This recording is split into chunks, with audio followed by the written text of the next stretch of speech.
अब आप मुझे बताएं कि हम टेक्निकल यूनिवर्सिटी ऑफ म्यूनिक खड़े हैं, जो कि जर्मनी की नंबर 1 यूनिवर्सिटी है।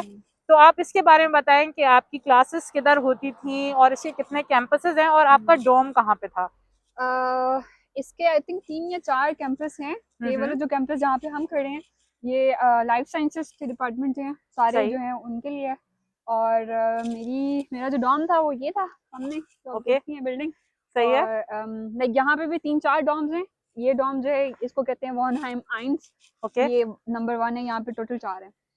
और फिर मेरी क्लासेस उधर सामने होती थी, तो ओके। मुझे 5 मिनट लगते थे यू वर जाने के सो लिए। Lucky I was then. Lucky in that sense, yes. अच्छा, और यहाँ पे कोई कैफेटेरिया हो, कोई मेंसा हो जिधर आप जाके जो है वो अपना फूड और मील एंजॉय कर सके, तो करीब था या दूर था? वो भी इधर हर कैंपस में मंजा होता है, और यहाँ पे तो 2 हैं क्योंकि ये कैंपस भी काफी बड़ा है। अभी आपको शायद तो नहीं हो रहा, लेकिन ये काफी बड़ा है, बहुत ज्यादा जगहों पे फैला हुआ है। हाँ, हाँ। और यहाँ पे 2 मेंजा हैं, और मेंजा में ये है कि आपके स्टूडेंट कार्ड में आप पैसे डाल सकते हैं अच्छा, और फ्री और you can have a good meal. Okay. अच्छा, अब हम थोड़ा सा कॉफी पीना चाह रहे हैं, तो कोई करीब में कैफे हो तो हमें थोड़ा जी सा जी, मैं बताएं आपको और गाइड बताती हूँ, करें। ये सामने नया खुला है, तो हम ओके, इसके पास तो अब जाते हैं। हमें तैयबा थोड़ा सा ये बताएं कि एप्लीकेशन प्रोसेस क्या होता है, और में आपको क्या क्या रिक्वायर्ड होता है, क्या क्या आप इनपुट डाल सकते हैं to get selected for initial interviews, कितने स्टेप्स होते हैं इंटरव्यूज के लिए, थोड़ा सा उसके बारे में हमें गाइड करें। ओके।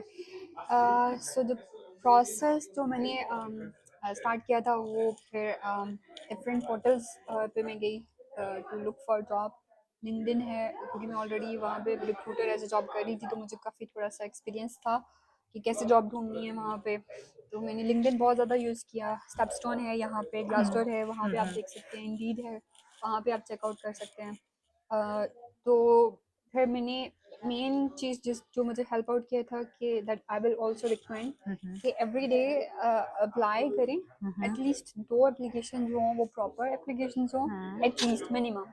कुछ यूजली लोग करते हैं कि अप्लाई कर देते हैं 10-15 जगहों पे, but without reading what is the job exactly. उनको चाहिए क्या, और मेरी उससे सीवी मैच कर रही है कि नहीं कर रही है, या आपने उसके अगेंस्ट कवर लेटर लिखा है कि नहीं लिखा। लोग यूजली विदाउट कवर लेटर भेज देते हैं। तो मैंने I did also without cover letter, without that, but at least minimum 2 ऐसी जिसमें मैंने एफर्ट पुट किया है कि जॉब डिस्क्रिप्शन को चेक किया है, उस कंपनी को देखा है कि वो करती क्या है, और रिक्वायरमेंट्स को मैच किया है अपनी फील्ड के साथ कि वो जा भी रही है कि नहीं जा रही है। और फिर उसके अकॉर्डिंग मैंने फिर मोटिवेशन लिखी है। और फिर मैंने चेक किया कि अगर लिंक्डइन पे यूजुअली ये भी होता है कि जो जिसने जॉब पोस्ट की होती है उसका अकाउंट भी मेंशन हुआ होता है। तो अगर तो उसने खुद पोस्ट की है, या कहीं मेंशन है कि ये बंदा है जो रिक्रूटर है, या उसकी ईमेल दी हुई है, या उसका लिंक्डइन है, तो मैं डायरेक्टली उसको भी कांटेक्ट कर देती थी, साथ में ईमेल कर देती थी कि मैंने इस जॉब के लिए अप्लाई किया है and I am very much interested, और हम लोग बात कर सकते हैं, maybe we can have a Zoom call.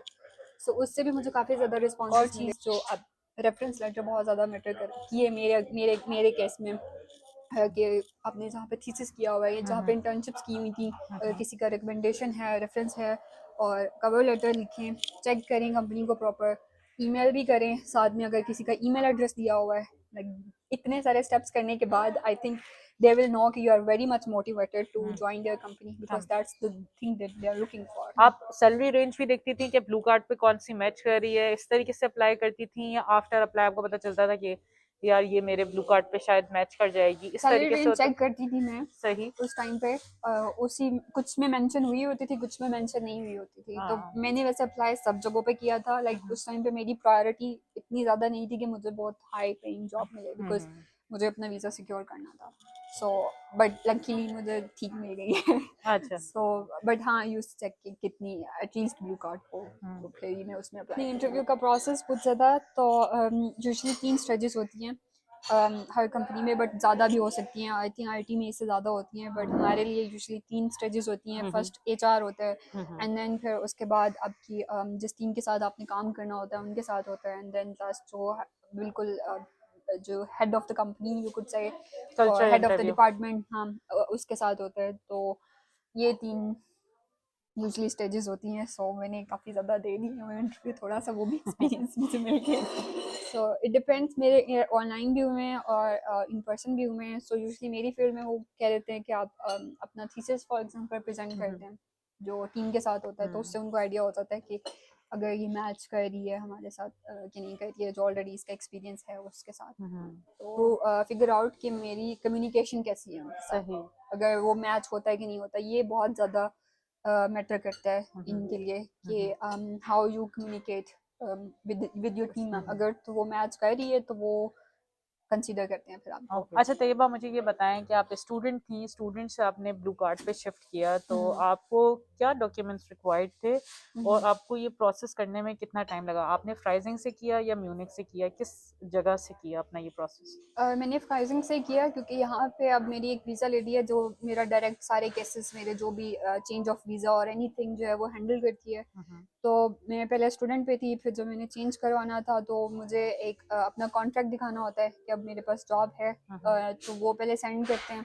उसके बाद फिर वो एक एजेंसी है यहाँ पे, एजेंटुआ फॉर बाइट, वो फिर वैलिडेट करती है कि जॉब है, वो आपकी फील्ड से रिलेटेड जॉब है कि नहीं है, जो इस बंदे ने ऑलरेडी जो चीज़ें पढ़ी हुई हैं उससे रेलिवेंट है कि नहीं है, तो वो अप्रूव करता है, तो फिर आपको ब्लू कार्ड या आपको जो वर्क परमिट है वो मिलता है। तो उसके लिए फिर आपको आउसलैंडर एक फॉर्म ऑनलाइन भी पड़ा हुआ है, वो आप खुद भी डाउनलोड कर सकते हैं या वो आपको भेज देते हैं कि वो अपनी कंपनी से फिल करवाना होता है। उसमें कंपनी सारी डिस्क्रिप्शन बताती है जॉब की और सब कुछ, सैलरी की रेंज भी बताती है कि ये है, और फिर वो आप भेजते हो आउसलैंडर को दोबारा, और फिर वो अप्रूव करते हैं, और उसके बाद फिर आपको आपका प्रोसेस जो है वो काइंड ऑफ कंप्लीट हो जाता है। फिर भी उसमें एक आध महीना लगता है जब तक आपको कार्ड जो है वो दोबारा मिलता है ऑफिस। सही। अच्छा, कोई अटेस्टेशन करवानी पड़ी, कोई ऐसी चीज जो कि थोड़ी डिफिकल्ट प्रोसेस हो या एक इजी गोइंग क्योंकि एक प्रोसेस था? मुझे डिग्री दिखानी थी, तो डिग्री मेरे पास अभी थी नहीं, सही। आई नहीं थी, तो वो था कि वो भी उनको फौरन चाहिए थी, तो फिर मैंने टीयूएम लोगों को बोला था कि मुझे या तो डिग्री दे दें या फिर कोई लेटर दे दें कि जिसमें मेंशन हुआ हो कि मेरी डिग्री जो है वो कंप्लीट हो गई है और इसको जो है वो डिग्री कुछ टाइम के बाद जो है वो मिल जाएगी। अब आप मुझे थोड़ा सा ये बताएं कि आपका ऑफिस कल्चर कैसा है, कैसा लगता है आपका ऑफिस एनवायरनमेंट, आपकी लाइफ में क्या चेंजेस आई हैं आफ्टर जॉब, स्टूडेंट लाइफ से आप जॉब लाइफ में जब आ जाते हैं तो थोड़ी सी रिलैक्सेशन मिलती है और इजी हो जाती है लाइफ, क्योंकि आपके पास स्टडी का लोड नहीं होता, वो असाइनमेंट्स का लोड और वो प्रेजेंटेशंस का लोड। तो आप थोड़ा सा मुझे उसके ऊपर बताएं, आपका ऑफिस आपको बहुत ज़्यादा ट्रेवल करना पड़ता है, तो कुछ उस हवाले से भी बताएं। Okay, so job culture in general Germany में बहुत अच्छा है। वो चाहते हैं कि आपके साथ एक फ्रेंडली कम्युनिकेशन हो, ताकि बोथ साइड जो है वो इक्वली ओपन हो के एक दूसरे को बता सके, फीडबैक दे सके कि ये मसला चल रहा है, और वो सब चीज़ें आई थिंक इट्स स्मूथली फिर जाती हैं। तो मेरा जॉब कल्चर करंट कंपनी में इट्स लाइक अमेजिंग, मैं इससे अच्छा एक्सपेक्ट कर ही नहीं सकती थी। So and I am very happy, even I am happy when I am leaving the job and I am happy to go to the job. So वो एक बड़ी like it's like very healthy environment to grow and to stress नहीं होते, you are not feeling pressure. So उस हिसाब से मेरा shift इस वाले यहाँ पे बहुत बहुत ज़्यादा अच्छा था। सो मेरी घर के बिल्कुल पास है, 10 मिनट 15 मिनट लगते हैं बाय वॉक, और साइकिल पे मैं जाती हूँ यूजली, तो 5 मिनट लगते हैं उधर जाने में। सो वो भी एक प्लस पॉइंट था कि मेरे घर के बिल्कुल पास थी, और also it was a government department, तो इसलिए भी एक स्टेबल जॉब थी, तो वो भी एक अच्छी चीज़ थी। आई थिंक स्टूडेंट से स्विच जो है ना अभी, because I am secure, I am earning well, so उस हिसाब से मुझे स्ट्रेस लेवल जो है वो कम है। एज ए स्टूडेंट जब आपको फिर पढ़ाई भी करनी है और साथ में जॉब भी करनी है, एंड देन फिर देखना है कि कितना कमा रहे हैं, now your work is your earning, और लर्निंग भी साथ में इकट्ठे चल रही होती है, तो अभी स्ट्रेस लेवल बहुत कम है, and like I am happy in my life with my job. Good to know. So company में मोस्टली लोग जो हैं वो जर्मन नहीं बोलते हैं, बिकॉज ये बवेरियन स्टेट के लिए काम करते हैं, तो लेकिन अभी मेरे जो सारे कोलीग्स हैं दे आल्सो नो इंग्लिश। मैं जर्मन सीख रही हूँ, मतलब मैं वीक में 4 दिन अब क्लासेस लेती हूँ। गुड। सो वो मेरी इम्प्रूव हो रही है साथ साथ, तो मुझे समझ आ जाती है। तो कुछ मीटिंग्स भी जर्मन में होती हैं, और प्रेजेंटेशन मुझे अभी तक नहीं देनी पड़ी किसी को जर्मन में, बट वो मुझे ट्रांसलेट कर देते हैं। गुड। अगर कुछ समझ नहीं आ रही, so they are not like pressuring me, you have to learn German to stay here. तो ऐसा कुछ मेरे कॉन्ट्रैक्ट में नहीं है कि मुझे जर्मन आनी चाहिए. So they were fine with me that even if I speak English the whole time.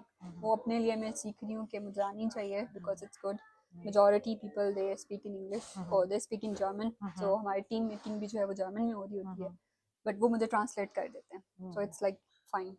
German वो कल्चर बहुत अच्छा है ना, because like they are like a family या दे लाइक we ask कि तुम्हारे पास लंच है कि नहीं है, और if you want to go to Mensa because ये TUM के साथ लिंक भी है जो मेरा इंस्टीट्यूट है. तो इसलिए हम लोग एम्प्लॉई कार्ड ले सकते हैं और वहाँ पे जाके खा सकते हैं. सही. So वो eat together mostly. तो मुझे ये भी बताइएगा कि आपने मुझे बताया अपनी जॉब से रिलेटेड, और आपने बहुत दफ़ा एक चीज़ को वाज़े तौर पे बताया, गवर्नमेंट जॉब.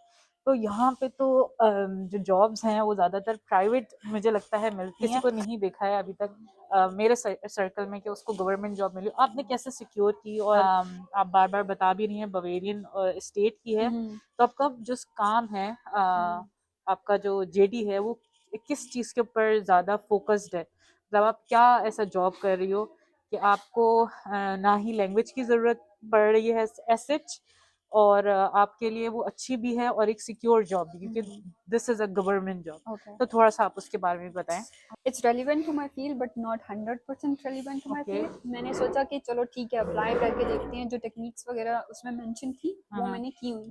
सही. तो मैंने फिर वो कवर लेटर उस तरह से बनाया और उसको उनको भेजा. उनकी ईमेल मेंशन थी और साथ में मेंशन था लिंक्डइन का प्रोफाइल. सो वो जो हायरिंग बंदा था उससे फिर मैंने डायरेक्टली बात की, उसको मैसेज किया. तो उसने मुझे फॉरन रिस्पांस दे दिया. ही सेड कि तुम इस जॉब लिंक पे जाओ और वहाँ भी अप्लाई करो तो फिर तुम्हारी ऑफिशियली कंसीडर होगी. तो आई थिंक एक वो चीज़ के how invested I was in the process, वो एक चीज़ उसने देखी. और सेकेंडली मेरे पास, क्योंकि अगेन जब आप किसी गवर्नमेंट में करते हो तो उनकी बंदा कैसा काम करता रहा है पहले वो काफ़ी इम्पोर्टेंट है. तो मेरे पास जो रेफरेंस लेटर थे वो बहुत अच्छे लिखे हुए थे. तो मेरी जो प्रोफेसर थी पिछली उसके साथ मैंने बहुत अच्छा काम किया था. Unfortunately she had no grant, so मुझे रख नहीं पाई. नहीं तो मैंने PhD वहाँ पे स्टार्ट कर दी थी. लेकिन उसने मुझे हेल्प आउट बहुत किया. लाइक उसको फिर उन्होंने कॉल करके भी पूछा मेरे बारे में कि इसने कैसे काम किया हुआ. सही. तो वो एक उनको एक बड़ी ऑथेंटिक सी, और मेरी CV भी काफ़ी अच्छी बनी हुई थी. तो वो जब मैं गई थी उन्होंने प्रिंट करके CV भी रखी हुई थी, रेफरेंस लेटर भी रखे हुए थे और उन्होंने मोटिवेशन भी रखी हुई थी. तो फिर लाइक मेरी application I think was in a way कि वो उनको लगा कि ये बंदा जो है ये काफ़ी मोटिवेटेड है और काम करना चाह रहा है, इन्वेस्ट किया है इसने इसमें. और फिर इंटरव्यू में भी आई वाज वेरी कॉन्फिडेंट. तो वो भी एक चीज़ मुझे लगता है कि उसने मुझे हेल्प आउट किया कि इस बंदे के लिए जो है ना वो मेहनत कर सकते हैं, इस पे इन्वेस्ट कर सकते हैं. अच्छा. जो एक और सवाल मेरा है वो ये है कि आपकी फील्ड है nutrition and biomedicine, so like biosciences. मेरा ये भी थोड़ा सा डाइवर्स था. तो मैंने इंटर्नशिप्स काफ़ी ज़्यादा की हैं. आई थिंक ये भी एक और प्लस पॉइंट था कि मैंने अपनी डिग्री में 4 इंटर्नशिप्स की. सो उसमें भी मेरा थोड़ी सी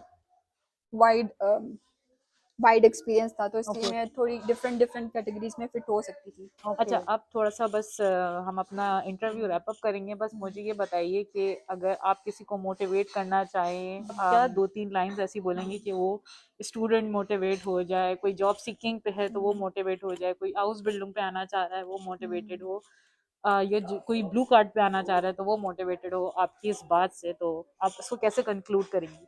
Oh, that's a hard question to motivate somebody. तो आई थिंक हर किसी को सबसे पहले फिगर आउट ये करना चाहिए कि उसका एंड गोल क्या है, वो क्या अचीव करना चाह रहा है ज़िंदगी के लिए. और उसमें ऑब्वियसली डिफ़िकल्टीज आती हैं, मुश्किलें आती हैं. फॉर एग्जांपल मैंने अपने लिए गोल सेट किया, ओके मैं इस टाइम से इस टाइम तक बस ट्राई करूँगी. I just have to give my 100%. बाकी होता है या नहीं होता दैट्स अनदर थिंग. और बाद में देखूंगी अगर नहीं हुआ तो फिर फिगर आउट करूंगी अच्छा मैंने क्या मिस्टेक्स की, किसकी वजह से वो नहीं हुआ. एंड ऑल्सो हर्डल्स तो पाकिस्तान में भी बहुत ज़्यादा है. बिल्कुल सही अभी इकोनॉमी की कितनी बुरी सिचुएशन हो गई है. सो उस सेंस में I would better to choose wisely कि ऑब्वियसली जर्मनी आना is like very good for you. आप उस सेंस में देखो ग्रोथ बहुत ज़्यादा है यहाँ पे, और इन्वायरमेंट बहुत अच्छा बहुत है। अच्छा है। जब आपको एंड रिवॉर्ड जो है वो इतना अच्छा मिल रहा है कि आपकी life it's stable, you are happy और हेल्दी लाइफ है, तो वो चीज़ आपको मोटिवेट करनी चाहिए। I think that's the thing. Thank you so much Tayyaba, हमारे चैनल पे इंटरव्यू देने के लिए, अपना टाइम देने के लिए। Thank you so much for having me. और फिर अगर मौका मिला तो हम आपसे और भी आफ्टर ब्लू कार्ड Yes. इंशाल्लाह हम जरूर चाहेंगे कि आपका इंटरव्यू लें और आपको अपने चैनल पे बुलाते रहें आई डिस्कशन होप के लिए। किसी को मोटिवेशन मिली हो बिल्कुल मेरे बिल्कुल मिली interview से। होगी, जरूर मिली होगी, और आगे भी हम आपसे बातचीत करते रहेंगे अपने चैनल पे। Thank you for coming again. Thank you for inviting me. Okay. If you are new to my channel, do subscribe my channel, and if you want to give interview, you can contact me via Insta. Hope you will like this video. Bye bye.